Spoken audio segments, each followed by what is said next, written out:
Untuk membantu pengembangan channel ini, jangan lupa like, subscribe, dan share.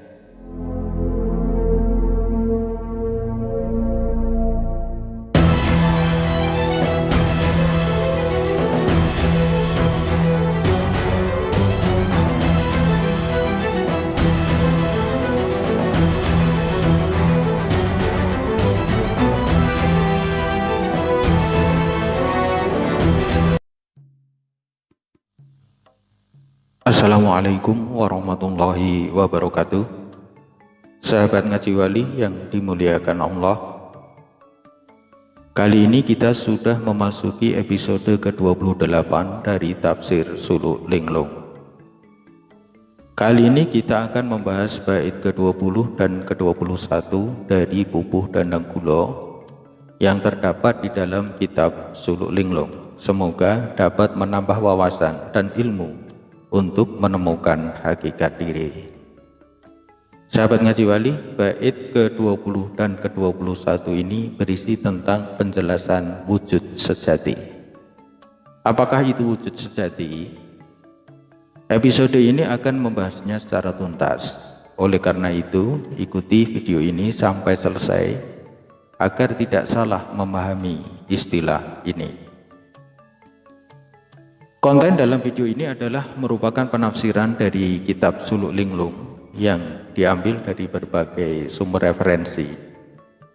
Namun tidak menutup kemungkinan akan adanya perbedaan penafsiran dan pendapat dari para pemirsa sekalian. Oleh karena itu, silahkan sampaikan pendapat sahabat sekalian dalam kolom komentar yang tersedia di bagian bawah video ini. Dan sebelum kita lanjutkan, jangan lupa untuk subscribe, like, dan share untuk membantu pengembangan channel ini. Monggo kita mulai saja dari bait yang ke-20.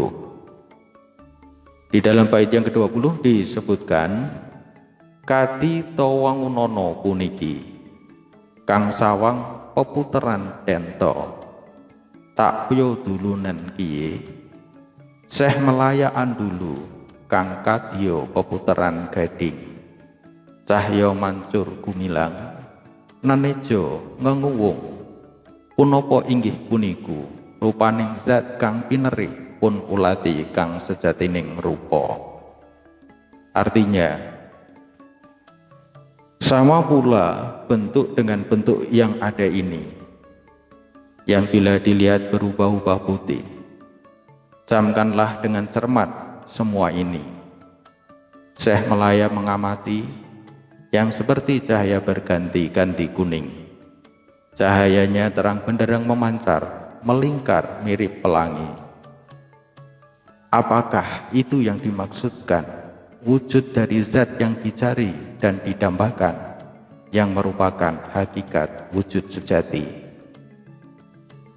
Kemudian di dalam bait ke-21 disebutkan, Nabi Khidir angendika aris, iku dudu ingkang sira sedya, kang mumpuni ambek kabeh, tan kena sira dulu, tanpa rupa datan pawarni, tan gotra, tan satmata, iya tanpa dunung, mung dumunung mringkang awas, mung sasmita aning jagat ngebaki tinumuk datan kena.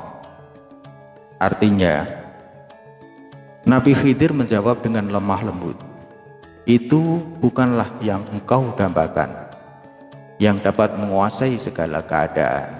Yang kamu dapatkan tidak dapat kamu lihat, tiada berbentuk apalagi berwarna, tidak berwujud garis, tidak dapat ditangkap mata, juga tidak bertempat tinggal.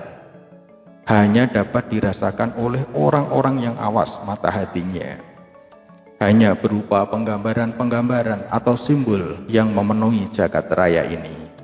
Dipegang pun tidak bisa. Nabi Khidir mengatakan kalau semua yang telah dilihat oleh Syekh Melaya itu bukanlah yang dia cari. Karena itu bukan puncak dari pengetahuan. Yang engkau cari adalah pengetahuan yang sempurna dalam segala hal, tak dapat engkau saksikan di sini. Karena tanpa rupa dan tak berwarna, tak punya bentuk indrawi, tak dapat dilihat oleh mata. Juga tak menempati ruangan, tempatnya ada di dalam kewaspadaan, dalam mengenal isyarat-isyarat di dunia ini. Kewaspadaan yang dimaksud adalah awas atau tajam penglihatan, atau dalam istilah Jawa disebut sebagai waskito, dalam mengenali isyarat-isyarat dari Tuhan yang memenuhi alam jagat raya ini. Karena tak kasat indrawi, maka disentuh pun tidak bisa, diraih pun luput. Andai dapat berwujud dalam keadaan tampak oleh indera pun, tetaplah susah untuk mendapatkannya. Sahabat Ngaji Wali yang dimuliakan Allah, dalam Wahdatul Wujudnya Ibnu Arabi diajarkan bahwa wujud sejati itu hanyalah Allah Subhanahu wa Ta'ala, Tuhan semesta alam, sumber segala kebenaran.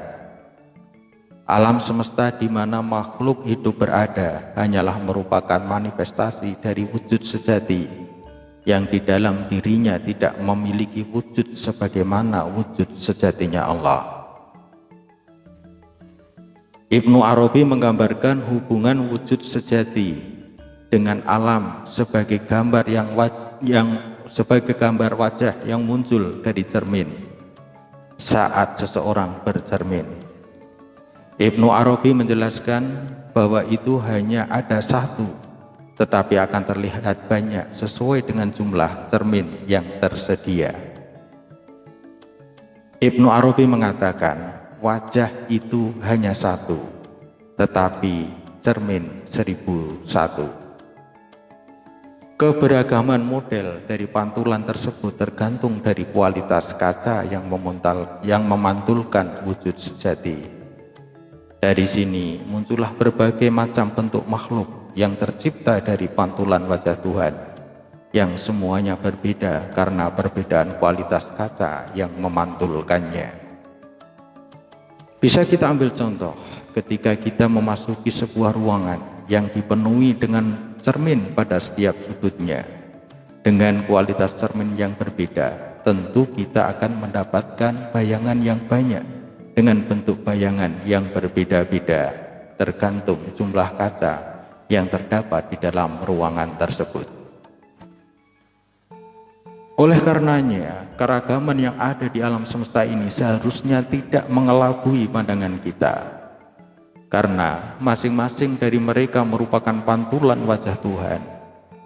Maka dimanapun kita menghadapkan wajah kita, maka disitulah kita akan menemukan wajah Tuhan.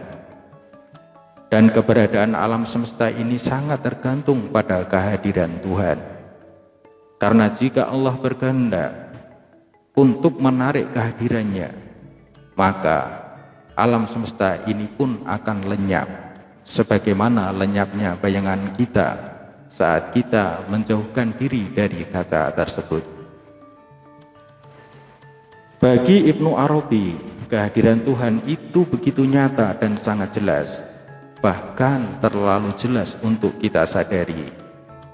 Sebagaimana kelelawar yang tidak bisa melihat matahari, itu bukan karena matahari tidak ada, melainkan cahayanya terlalu terang sehingga membuatnya tidak dapat melihat matahari.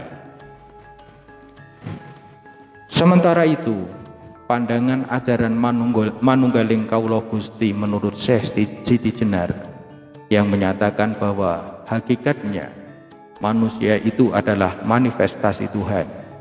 Manifestasi Tuhan sebagaimana teori tajalli, yaitu Tuhan memiliki dua wajah, yakni tanzih dan tasbih. Tanzih memiliki arti mensucikan Tuhan. Antara zat Tuhan dan zat manusia berbeda, sedangkan tasbih adalah antara Tuhan dan manusia bersatu dalam sifatnya. Jadi, ajaran manunggaling Kawula Gusti Syekh Siti Jenar terkait dengan manifestasi sifat Tuhan, bukan secara zatnya Tuhan. Sehingga ketika manusia memiliki sifat pemaaf, ramah, sabar, syukur, dan lain sebagainya, maka manusia memiliki sifat Tuhan yang kemudian di dalam kitab Suluk Linglung disebut sebagai pamoring kawula Gusti. Sebab manusia memiliki potensi sifat Tuhan tersebut, akan tetapi sifat tersebut berbeda kadar antara manusia dengan Tuhan. Menurut Ibnu Arabi, hakikat wujud itu hanya satu, yaitu Allah. Sedangkan wujud yang banyak itu hanya bayangan atau ilusi dari yang satu tersebut. Sedangkan menurut Hamzah Fansuri, wujud sejati itu hanyalah satu walaupun kelihatannya banyak. Pemikiran Ibnu Arabi dan Hamzah Fansuri sama mengenai hakikat wujud, bahwa wujud itu hanya satu, yaitu Allah Subhanahu wa Ta'ala, meskipun wujud itu kelihatan banyak. Wujud yang banyak itu hanyalah bayang-bayang dari yang satu. Dari wujud yang satu ini, ada yang merupakan kulit atau mazhar atau kenyataan lahir, dan ada yang berupa isi atau kenyataan batin. Hamzah Fansuri menggambarkan wujud Tuhan bagaikan lautan dalam yang tak bergerak. Sedangkan alam semesta merupakan gelombang lautan wujud Tuhan. Pengaliran dari zat yang mutlak ini diumpamakan gerak ombak yang menimbulkan uap dan awan yang kemudian menjadi dunia gejala. Itulah yang disebut ta'ayun dari zat yang ta'ayun.